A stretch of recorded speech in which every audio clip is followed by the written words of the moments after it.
Good morning, everybody. We will get started in just a second. Please note that this webinar is being recorded and it will be available through the chamber after we're done today. Welcome, everybody, to part 3 of our Getting Ahead of the Wave 3-part webinar series in partnership with Beacon and Salisbury Area Chamber of Commerce.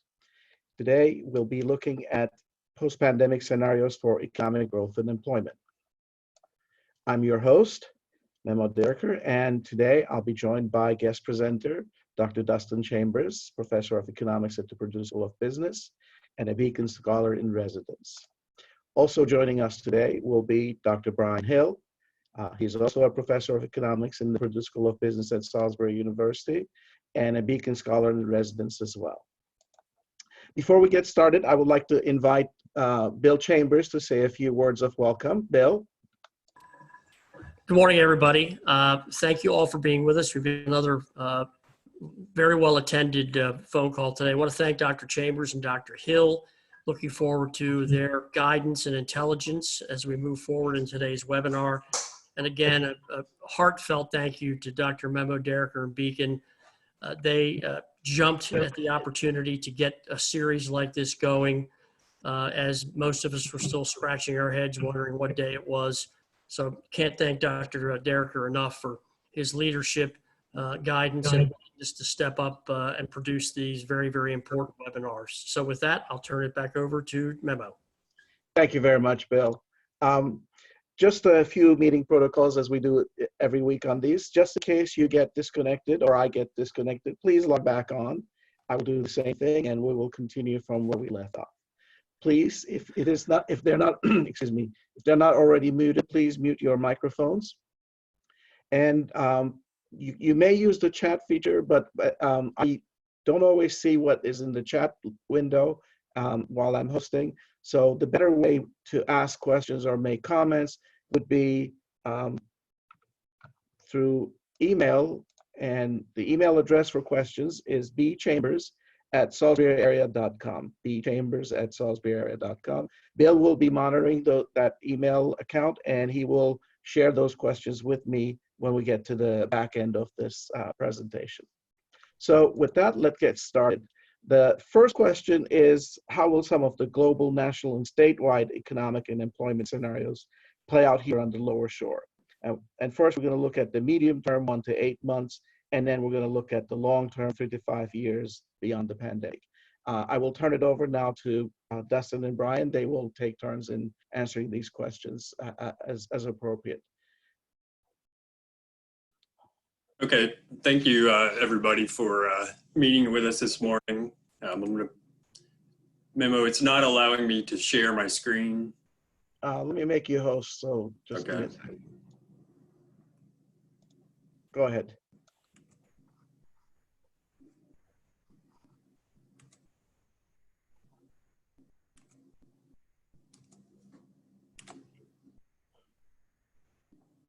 Can you see that? Yes. Okay, so first, a quick look at some of the national trends in unemployment. This shows national unemployment and insurance claims over the last week. We've seen 22 million Americans file for unemployment insurance, with nearly 7 million per week over a couple of weeks, with previous highs being probably closer to 700,000 in the early 1980s. The lower shore is not immune to this. So looking at what's happened here on the lower shore, you can see here how the number of unemployment insurance claims have been filed across 4 counties here on the lower shore. So since March 21st, almost 6,000 unemployment insurance claims have been filed just in Wicomico County. For reference, there are, 45 to 50,000 jobs here on the shore, and so that's a significant number. Also, Worcester County over 4,000, and a little bit smaller amounts in Dorchester and Somerset. This is looking at which areas across the country are most at risk in a recession. And what they've done, this research has looked at what industries are most at risk. The one that is most common in our area is leisure and hospitality. And so you can see here, they've estimated the Salisbury metropolitan statistical area, about 22% of our jobs are considered to be in high-risk industries, which is cause for concern, certainly as we potentially enter a recession, which Dustin or Dr. Chambers might talk a little bit more about. Also, there's been estimates on how many jobs can be done at home. And Salisbury, again, the area does not have a high percentage of jobs that can be done at home. As we look at some of these industries in more detail later, we'll kind of see why. Just some employment forecasts. So this is from Wells Fargo in terms of what they're forecasting for employment in the relatively medium term. So they're expecting an average of about 7 million jobs lost per month over the second quarter. But they're estimating a pretty quick return to positive employment gains beginning in the third quarter of this year. And so as a result, they're expecting unemployment to reach a peak of between 15–16% in the second quarter, kind of continue to slowly fall over the next couple of years. So I'll turn it over to Dr. Chambers now. Okay, Memo. Thanks, Brian. Let's see. Can I also share the screen, Memo? Do you hear me? Yes, and I'll make you host. Just give me a second. Yeah, sure. Go ahead. All right. But given that we were not necessarily performing that strong in 2019, I think a quick V-shaped recovery is certainly not, I'm not too optimistic about that for the sure. Dustin might be more optimistic than I am, but. Yeah, I'm kind of a hopeless optimist. It's kind of, it's maybe a flaw in me. But I tend to agree with you, Brian. I think nationally, we're looking at pretty much a V-shaped recovery, definitely globally. I think we bounce back pretty fast. Maybe not so, as much as we think in the third quarter, but definitely by the fourth quarter. On the shore, though, you're right. And we'll look at some of the sectoral breakdowns later on in the talk today. There's some industries that may end up lagging a bit on a recovery. Certainly, we've got a lot of agriculture on the shore, and but corn and chicken are both down about 15% since the peaks, either in January or February. I don't know how quickly those kind of commodity prices are going to rebound with the recovery, so that could be a bit of a drag. And then we have, as I'll show later on, heavy public sector exposure in some of these lower shore counties. And while that's initially a positive, when you go through like a shelter in place, the public employees generally are not going to lose their jobs. They're collecting a paycheck. They're going to be spending. That helps. It props up initially the economy. Depending on how aggressive Governor Hogan is, and depending upon what the individual county budgets look like, particularly in Somerset County, you may end up with some austerity measures that then drag on for a long period of time, which would give you kind of a, I don't know, 18-month, 24-month drag on output. So there could be these kind of ripple effects that last for a long time after this pandemic is done. So briefly, can you tell us what small to medium-sized enterprises in our region do to make them better prepared for the long term?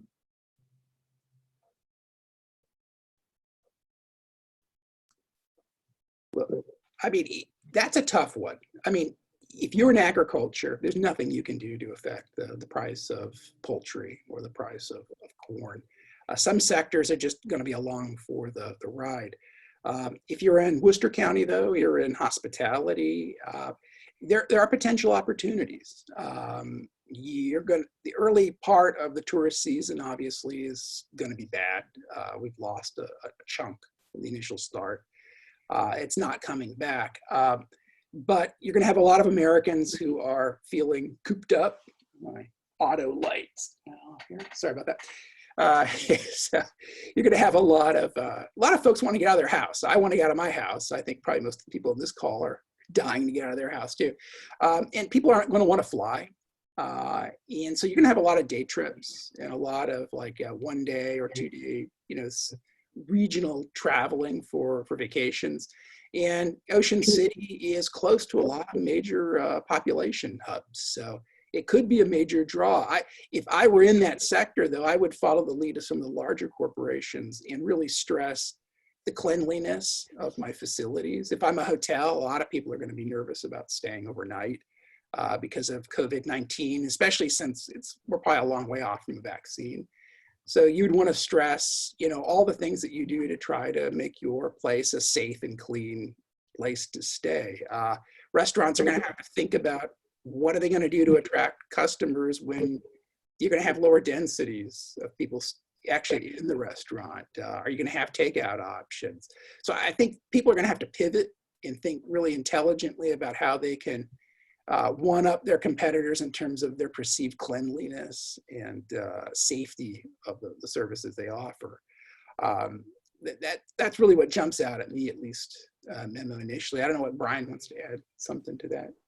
Yeah, I mean, I think this is a difficult question for sure. And I think one thing that, local places can do is certainly make sure that they're taking advantage of any new programs that are out there, right? So there's still a negotiation for the second stimulus, but there's supposed to be another $370 billion for enterprises as part of the Paycheck Protection Program. My understanding is it was difficult for a lot of small, medium-sized businesses to successfully, apply for that program when it first rolled out. Hopefully some of that is figured out in this next rollout.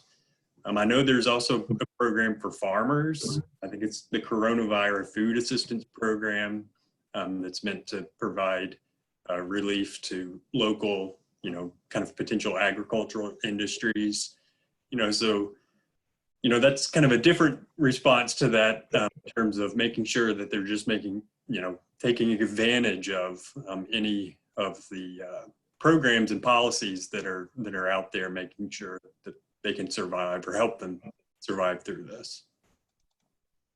Sorry, I got it fast for my own fingers. Okay, so let's start focusing on some of our activity sectors. Obviously, agriculture is our biggest activity sector. So, Brian, Dustin, what do you say? I could jump in with just some ag stats, and then Brian had just a minute ago some great information that kind of segued into this. Let me find that real fast. Okay, so let me go ahead and share my screen.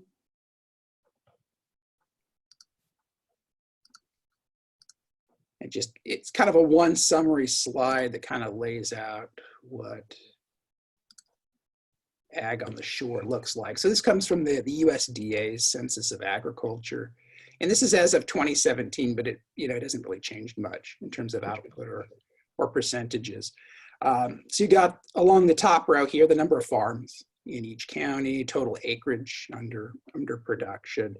This gives you a sense of how large these industries are. The total 4-county area has a total economy of about $10 billion.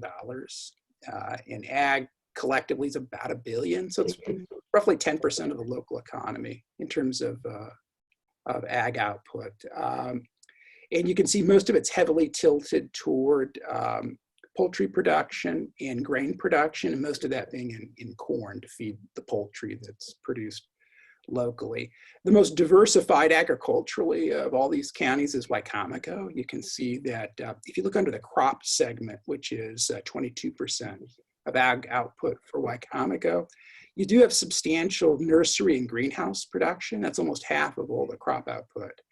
But that's noticeably different from the other counties in the lower shore. Most of them are very much top heavy on grains, like Worcester 93%, Somerset 95%, Dorchester 75%. And then on the animal side, it's 95, 99, 100% chickens. So I mean, it basically corn and chickens rule the roost, no pun intended. And again, there's not a lot that can be done to really control these prices. We're more price takers than anything else. But I think those are strong sectors. When I go to the store, I mean, chicken's hard to find. It's not something people are eschewing. People know how to cook chicken, so it's I'm not too concerned. I think once we get out of the shelter in place, once the economy starts to move, I'm not too worried about this sector overall, but it is heavily concentrated in those two sectors. So it's a bit of a monoculture or diculture. So that's What about supply chain issues? well, I know we've had discussions about this in terms of transportation being challenging right now, and it may be difficult for local producers to move chicken off the shore. There's a lot of demand on the shore, though. I mean, my church the other day partnered with Mount Air Farms, and in the space of, I don't know, an hour or two, sold like 150,000 pounds of chicken. They had 3 tractor trailers pulled up. So one way to kind of pivot is to do more local consumption of chicken. In terms of moving chicken further, that's going to be tougher, but that's something that more your Purdue's or Tyson's would do, and I'm sure they have existing long-term contracts for moving product offshore anyway, so they're probably less impacted by that. So the smaller independents, I don't know to what extent they really exist anymore on the shore. I think everyone produces for one of the big firms, but you feel free to fill in anything I'm missing there on that point. Brian, did you have anything to add to this? No, I'm okay on not much to add on the ag. Okay, now let's change the view here. Just give me a second. Okay. So, tourism, travel, tourism, and leisure. Yeah, so I think, Dustin talked about some of the things that the local places can do, particularly in Ocean City. And I think he's right. I think that there are going to be far fewer people who want to fly places. And so we'll be competing with, beaches along the Delaware coast, New Jersey, right? So those that have relatively low East Coast populations. I've got a couple slides. So it's not letting me share. Give me a second. Go ahead.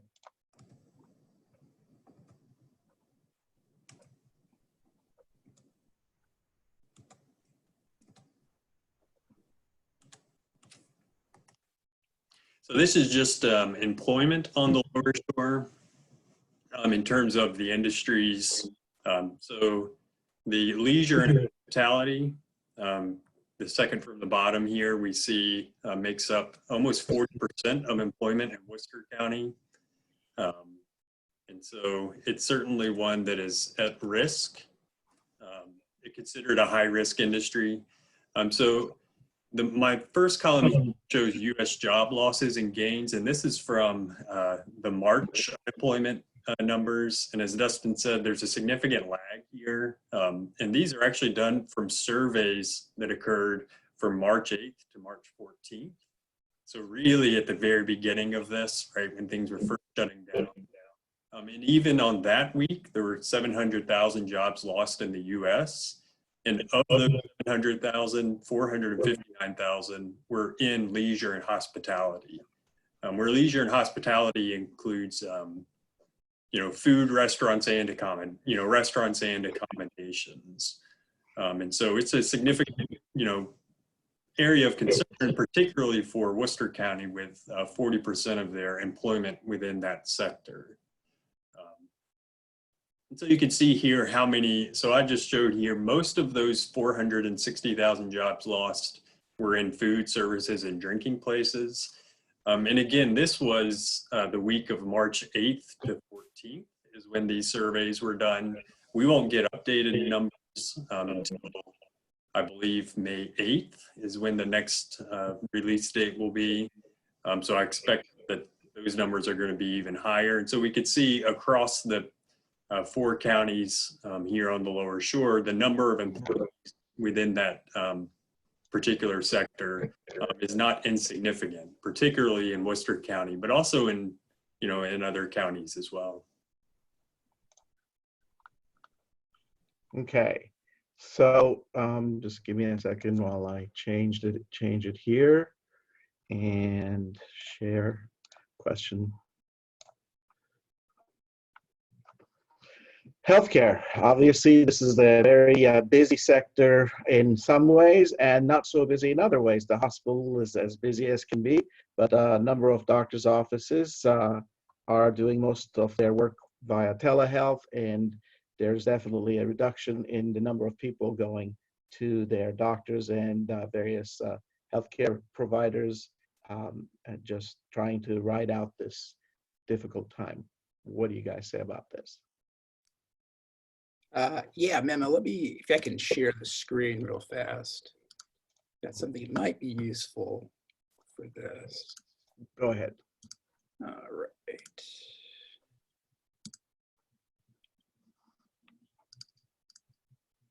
All right, so this was from the Wells Fargo report. It was rank ordering different sectors of the U.S. economy by how sensitive they would be to a pandemic.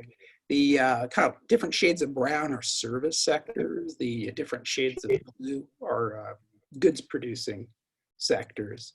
And you can see the most sensitive of the service sectors are going to be like financial services, recreation services, transportation, accommodations, restaurants, kind of what you would anticipate.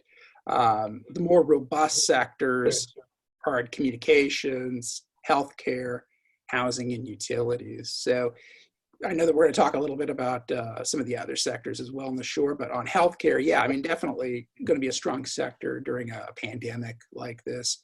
I think President Trump had also released some guidance in terms of covering coronavirus medical bills for folks that have to go into the hospital, even if they don't have insurance. So the money's there to pay for it. I think if people have coronavirus symptoms, they'll seek out health services. So, demand will be strong and there's sufficient revenue to cover that.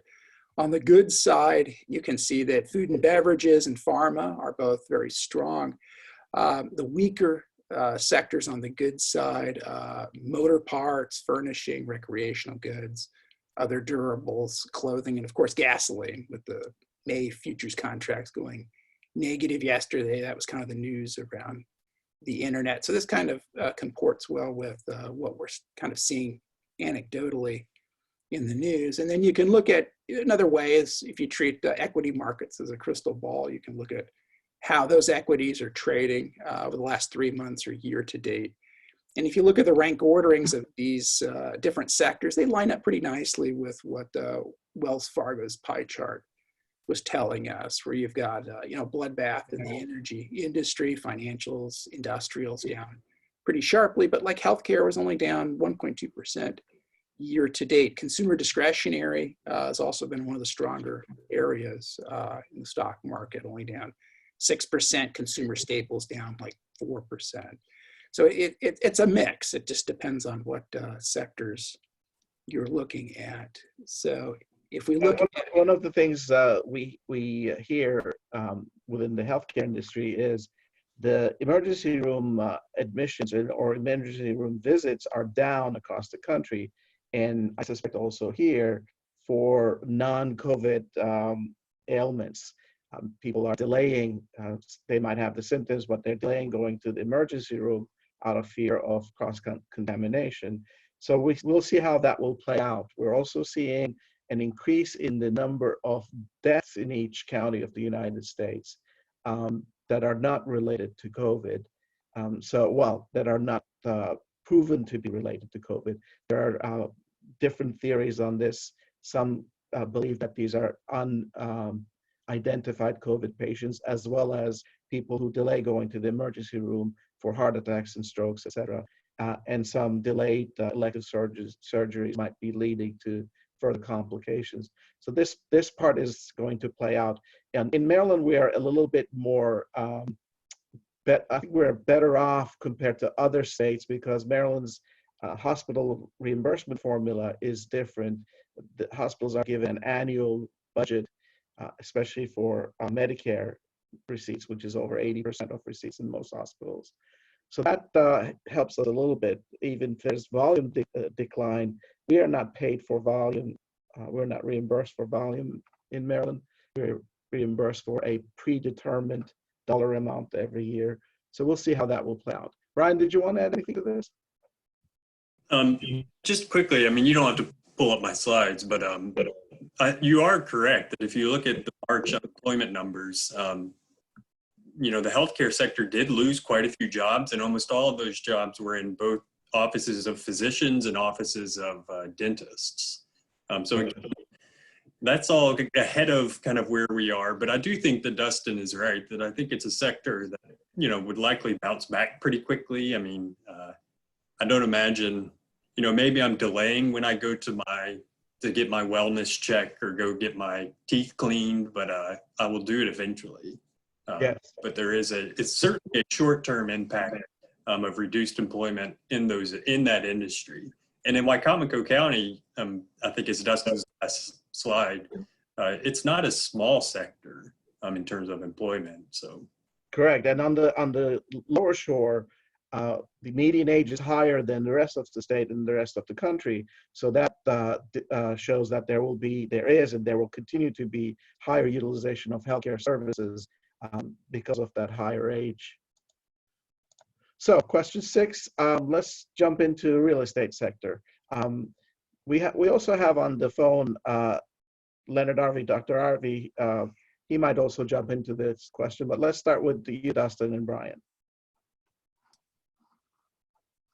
Yeah, I could show you. I got just 2 slides. They're not terribly informative. I mean, I think I'll just look at just one. And this is from Zoom, looking at shore prices. So let's see if I get this to work. Okay. So looking at just median home price sales, do you see that memo? Yes. Yeah. So yeah, I think they had projected about a 1% rate of growth. And that's using a lot of last year's data. So we'll see that might, this whole pandemic might upset the apple cart. But Salisbury real estate had been soft for a long time. I'm speaking for someone who bought near the top. So I know this quite well. But it has been growing pretty strongly since 2012, strong upward trend. So the shore for a long time lagged and has been doing a lot better in terms of appreciation on home prices. I don't think the pandemic's going to affect prices much at all. What it's going to affect is liquidity. People will either just not put their house on the market or they won't move. If anything, I've noticed in some markets, prices going up a bit just because interest rates are so low. A lot of people, I don't think this way myself, but they think in terms of how much they can spend in terms of a mortgage payment. And then once interest rates fall, then they can afford to purchase more home. And so people are willing to pay more, and you're seeing demand tick up in some markets, particularly the really expensive markets. So I don't think real estate's going to be heavily hit all that hard. And fundamentally, we have a shortage of housing units in the US. So getting into 2021, I think this will bounce back pretty strongly. Now, on the commercial side, you're kind of getting outside my realm of expertise. So I'll be curious to hear what RV might want to chime in on that front. Because RV, would you like to jump in? Yeah, just following up on what I told last week. I think the demand for residential units here would be based on the employment prospects. The reason we haven't had an increase, still the home prices here haven't gone beyond the 2008-2009 peak levels, precisely because we lag the major metro markets. One of the things would be the lack of well-paying jobs in our region that would attract more employees. So that's one thing. And if you've seen, we didn't have any new individual homes being built until 2014. A lot of the growth has happening in multifamily residential here. The commercial side, like I said last week, I would see a lot of repurposing of real estate happening. you see a lot of retailers, continuing to file for bankruptcy. Today it was Neiman Marcus, and JCPenney has stopped payments on their bond to their bondholders. And you'd see a cascade of retailers going out of business. Having said that, like I told last week, you see a lot of more experiential businesses taking the place, more towards serving customers, not just selling things. And there'll be a significant uptick in warehouse space because of the need for online deliveries. I think it'll continue to increase. So having warehouses close to where the consumers are would drive that growth. Again, in terms of industrial manufacturing, like I said, most of the growth might happen in states that are favorable to manufacturers with right to work, as well as with low taxes and low labor costs. So that's my take. Thank you very much. So we talked a little bit about restaurants and bars and their hospitality, but let's talk about the retail sector as well as the other service sectors. Dustin, you shared the pie chart from Wells Fargo, a little bit of this. Did you want to add anything to this? Yeah, I mean, we can kind of roll a lot of the last questions into one thing here. If you share the screen real fast, Memo. Yep.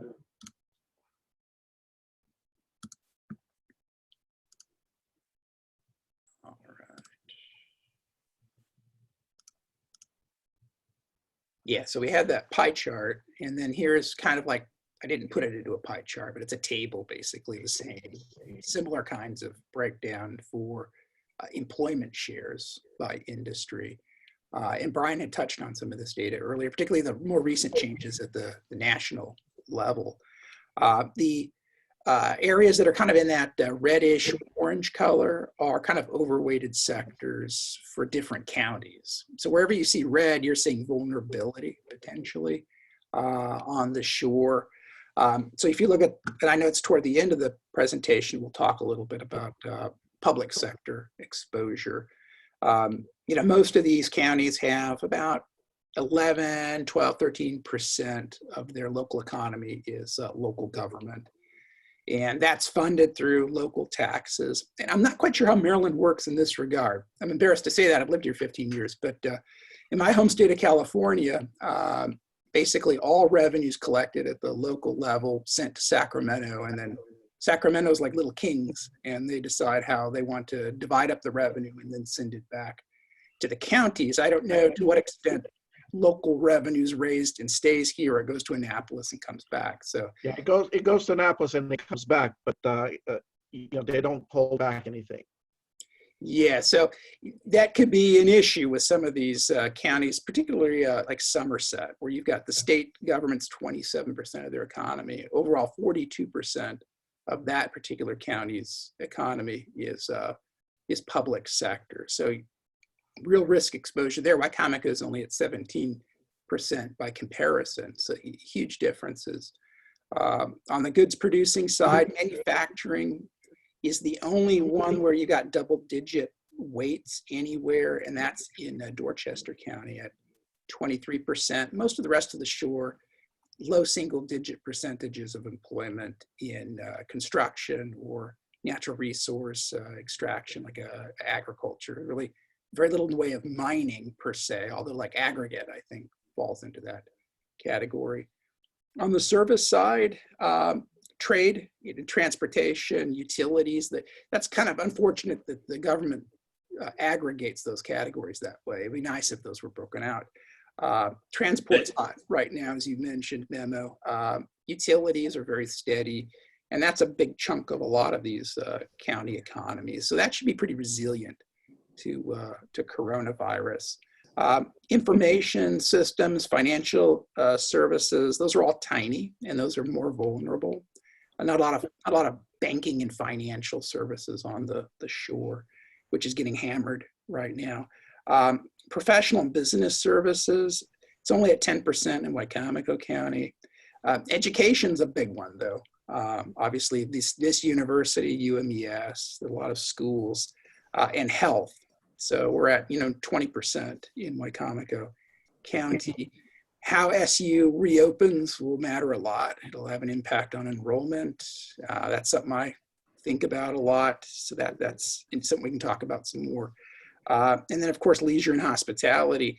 We talk about Worcester, which is near 40%, but you've got 11% in Wycomico, 12% in Dorchester. So it's not insignificant in some of the other areas either. Correct. And the one quick correction that I want, or clarification I want to make, earlier on I said it goes to Annapolis. That's for income taxes. Give me just 1 second.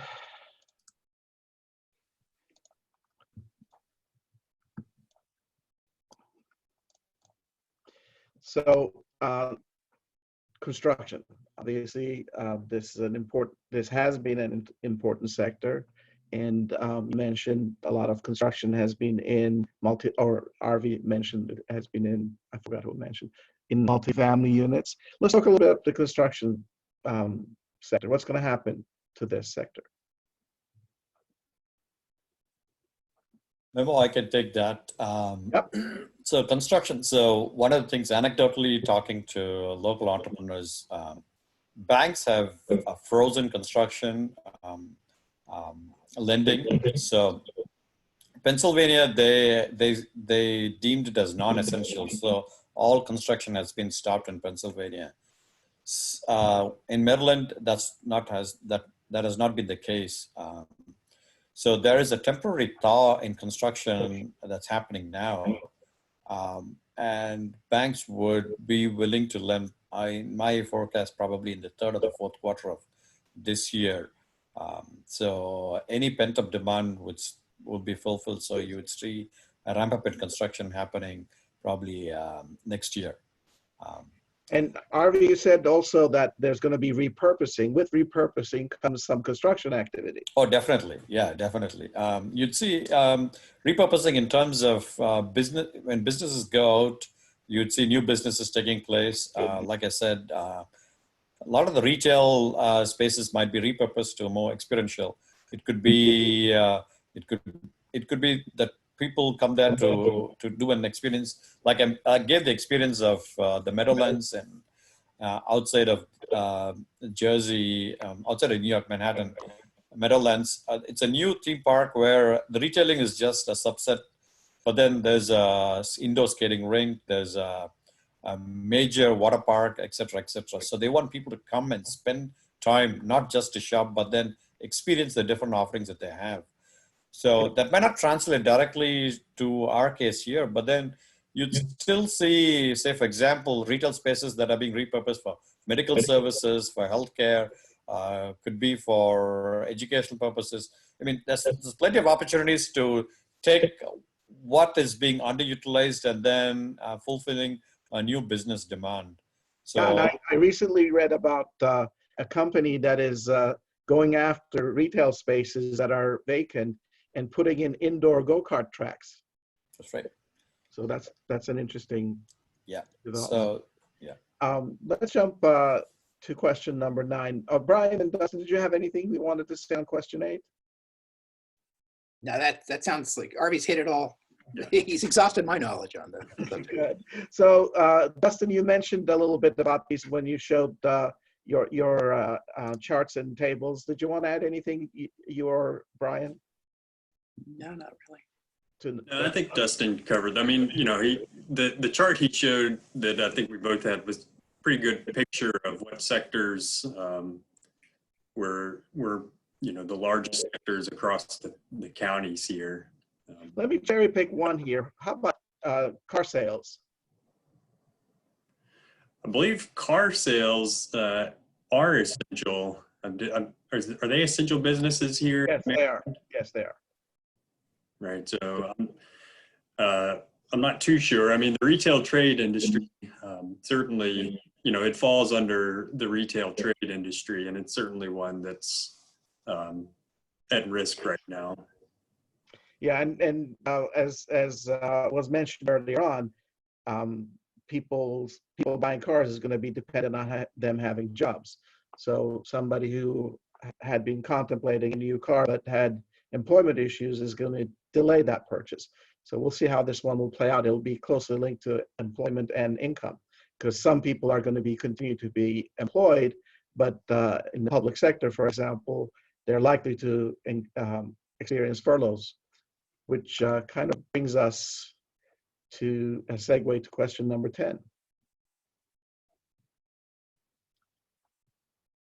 Dustin, you want to take this? Well, I mean, we kind of looked at that in the previous slide. I mean, education, obviously, very inelastic demand. People are going to send their kids to school regardless. So K-12, really little impact in terms of the economic side of it. Does the quality of learning go down as a result of something like COVID and kids learning remotely? Yeah, I think so. What kind of long-term impacts does that have? I'm sure there's a lot of really interesting natural experiments that people are going to test for throughout this whole thing in terms of are there any lingering impacts on kids as a result of not getting as high quality education. Post-secondary, universities are under a lot of pressure. A lot of weaker schools probably will fold nationally.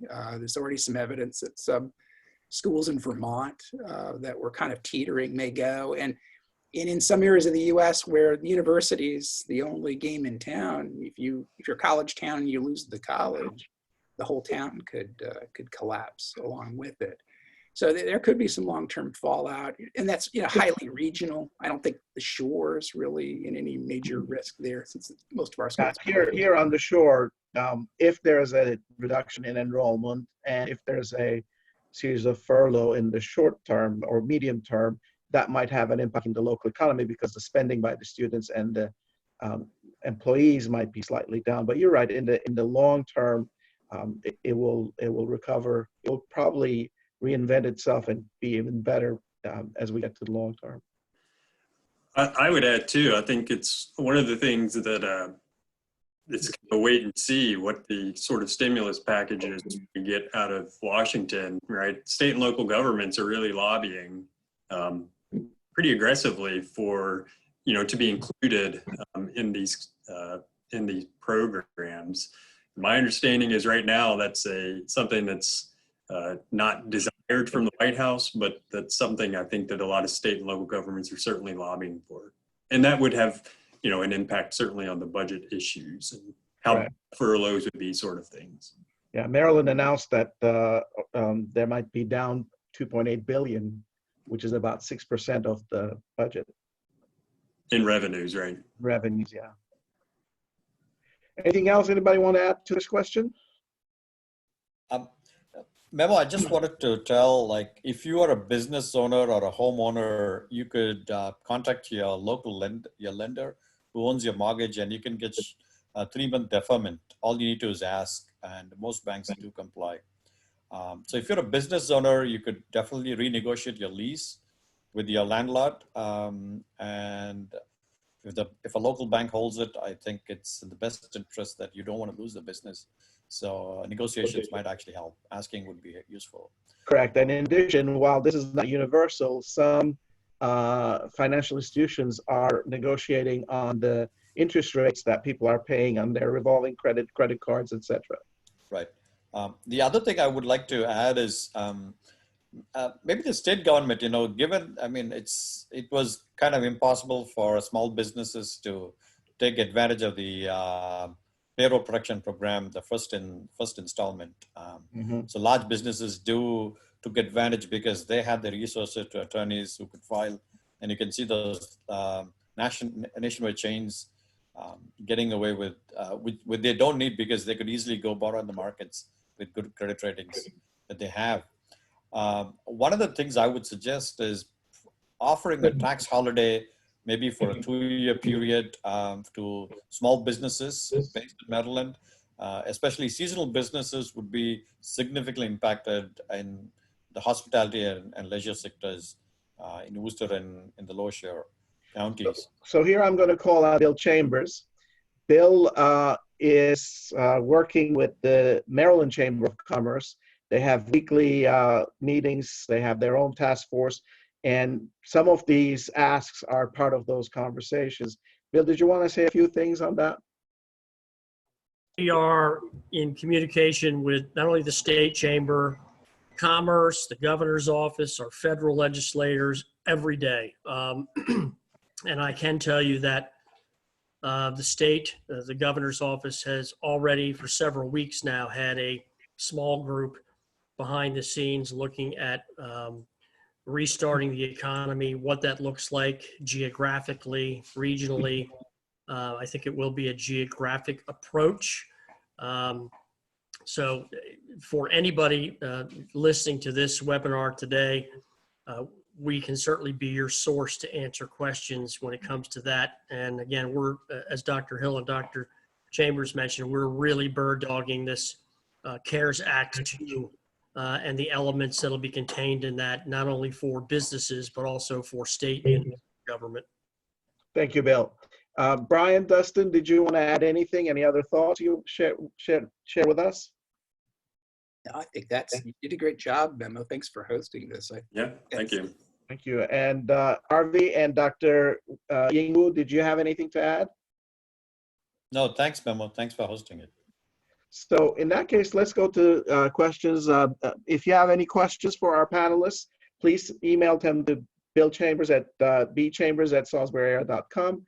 And I will now turn the mic over to Bill to see if we have any questions. Yes, question from several people, and I'll condense it into this question. How will the decrease in J1 workers impact the projected third quarter rebound in tourism? So before Dustin and Brian jump into that, in fact, Brian probably will have a few things to say. We've been watching this. In fact, at the university, we are seeing a number of our international students who were planning to come here telling us that they are not going to come, at least in the fall semester. Same thing is going to apply for the J1s, of course. And now there's a talk of reducing immigration during this period. That creates both a challenge as well as an opportunity. The challenge is that these were people who were ready to work. They knew what they were doing. The opportunity is sectors where we're going to see unemployment. This will open employment opportunities for those individuals. The key is going to be in the ramping up, in the training, the readiness of the new employees who are not from this industry. Brian, Dustin, did you want to say anything to this question?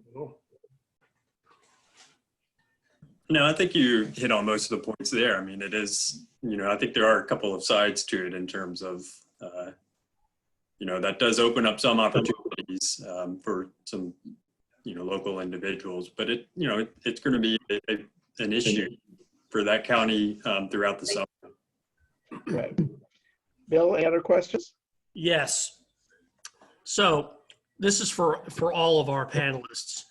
What are your thoughts about the unprecedented idea that county governments, in receiving some of this CARES Act money, may want to make loans available to small businesses?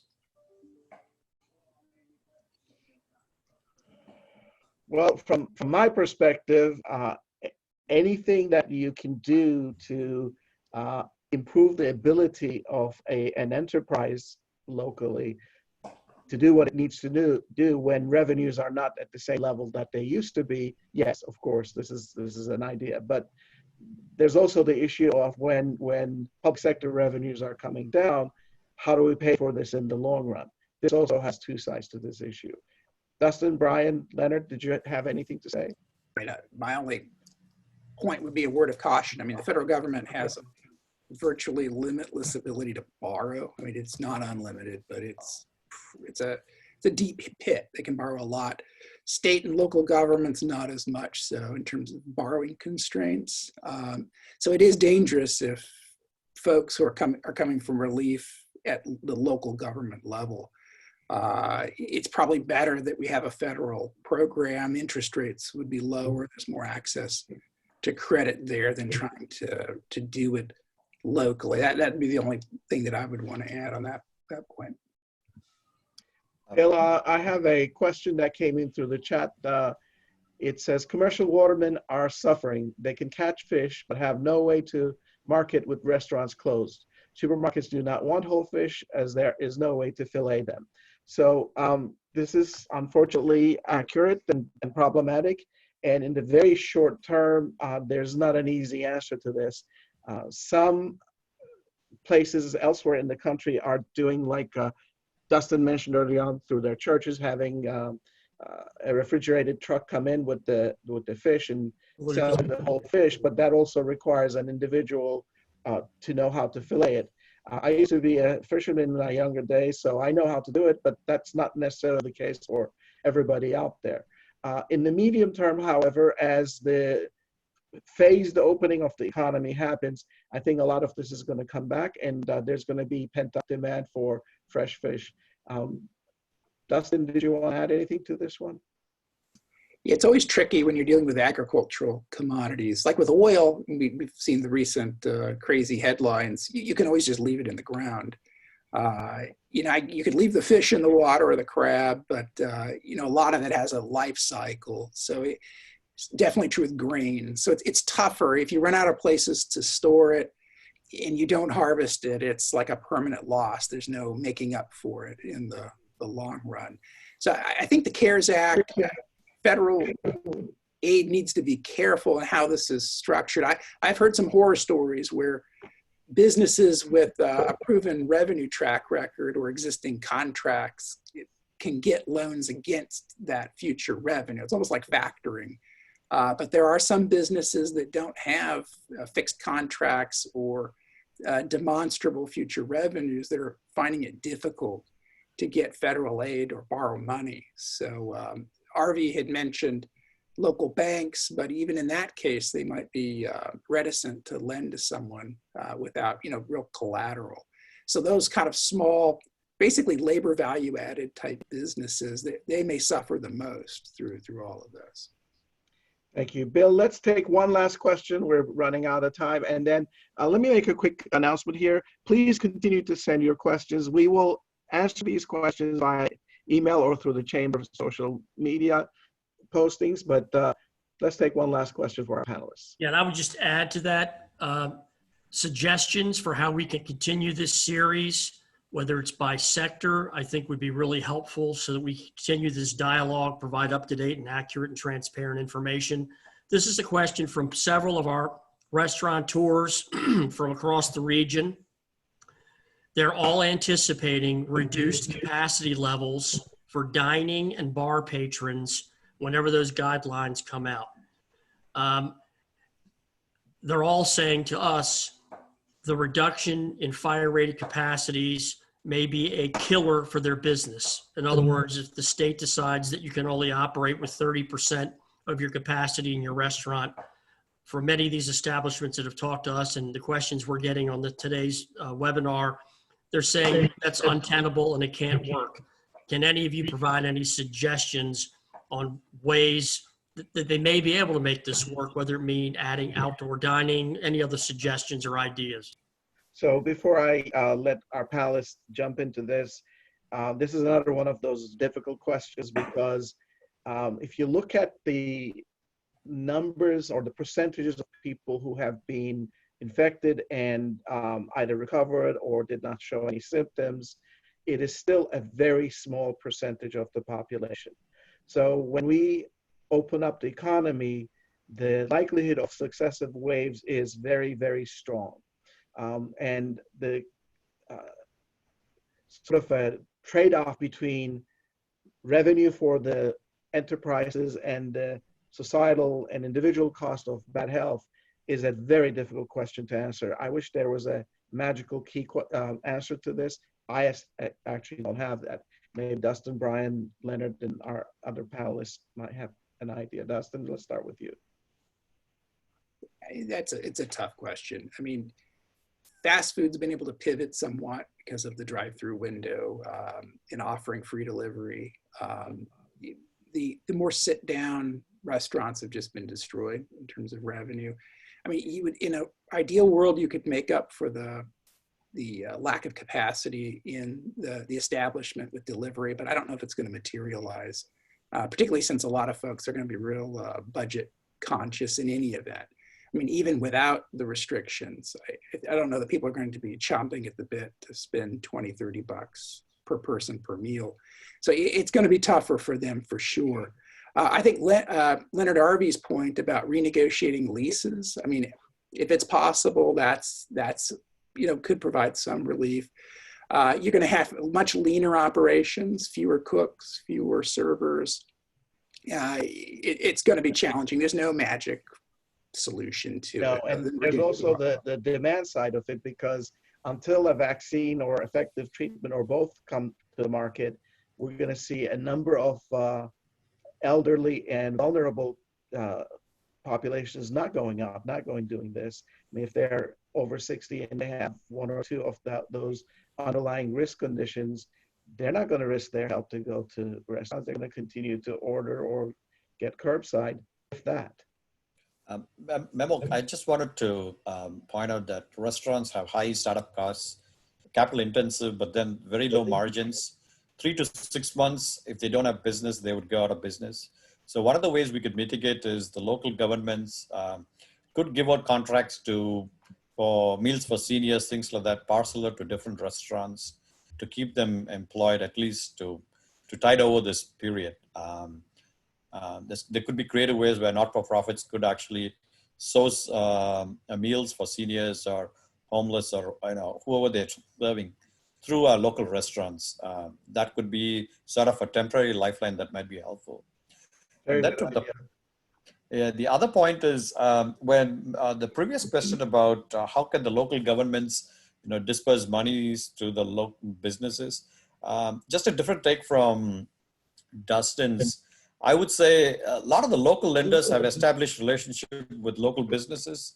So I would say I would strongly recommend that if the state government is willing to set aside not grants, but low-cost loans to businesses, I think that would definitely be helpful. So if I am a business owner and I have a relationship with a local bank and I know what my obligations are, and if I can reduce my obligation at a lower cost for the next 6 months, I think I would definitely take advantage of that, and the bank would be willing to do that. So it's not a grant. There would be some defaults, which is the risk in any scenario, but then the benefits on the long run would outweigh. Even a 10% default would still be make this program successful by keeping the businesses open, having the employees paid during this period. Thank you. Before we close, a couple of quick announcements. Next week, we don't have a regularly scheduled webinar. However, there's another 3-part series we're doing with Community Foundation of the Eastern Shore and the United Way. That series will be followed by a 4th webinar next week, whereby there will be some experts talking about the short, medium, and long term. There, if I recall, there'll be a banker, lawyer, accountant. I don't know the details, but it will be announced through the Community Foundation's social media and website, United Way, and we will also share that information with the chamber so you can hear about that, and if you want, you can join that. This is particularly relevant to nonprofits, but many of the answers they're going to give will be also relevant to small businesses. We will be in communication with the chamber leadership this week to start these discussion groups next week. As Bill said, there will probably be on issues as well as economic activity sectors.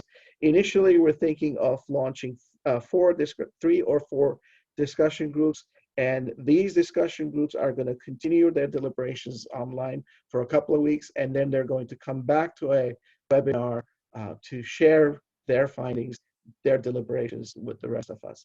If there are any other activities you think Beacon or the Chamber should do, please let us know. Use the same email address for Bill Chambers.